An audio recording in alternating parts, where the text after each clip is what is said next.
Hi, this is Karen again.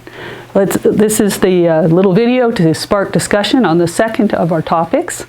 And again, we're talking about concepts of wellness for people of all ages and abilities. Here is again the page from the Center for Disease Control. We went over this very briefly last time, saying that the secular world is also thinking about concepts of well-being. Here is some of the different concepts of well-being that have been developed over time by those researching in the field of well-being. This is a concept on the 6 dimensions of wellness by Bill Hetler, who's the co-founder of the National Wellness Institute. And notice he had 6 dimensions of wellness: emotional, occupational, physical, social, intellectual, and spiritual. So it's not just about being physically well.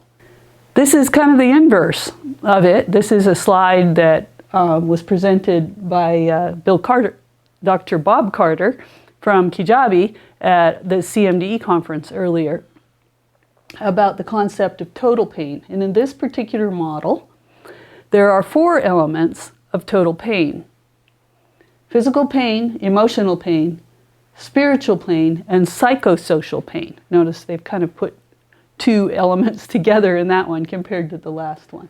This is a book I actually bought online. It's actually very interesting. It's the Mayo Clinic Integrative Guide to Good Health. They go through what is health, what is wellness in the beginning, with ideas of how to maximize wellness.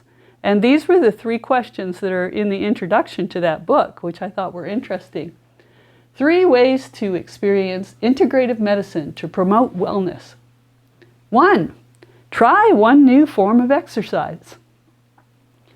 2, try a new way to manage your stress.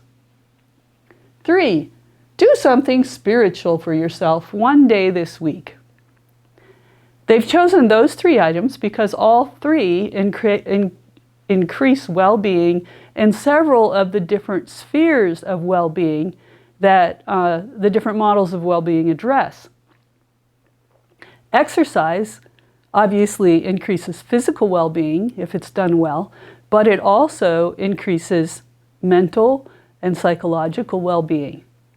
Managing stress increases well-being across the board. Do something spiritual for yourself one day this week, taking a pause and thinking of, what is the meaning of my life? What is the greater value? They say in their book is also an important way to significantly increase the perception of well-being. And of course, this is a secular institution. It's interesting to look at this in the light of the fact that we don't live long.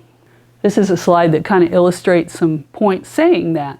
As for man, his days are as grass. As a flower of the field he flourishes. The wind passes over it, and it is gone, and its place remembers it no more. Here's another statement from the Bible. It is given unto man once to die.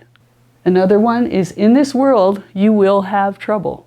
Chapel Kasnavas, who oversees the assistive technology sector for the World Health Organization, likes to say, if you're not using assistive technology now, you will be if you live long enough.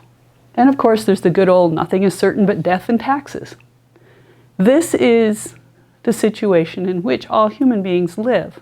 So in this situation, the pursuit of wellness as the complete absence of any morbidity or to avoid mortality clearly isn't even possible. So how do we then live? What is wellness? In the context of our frailty, is wellness possible? How would you formally define wellness or well-being? What kind of model would you suggest? Thank you for your time.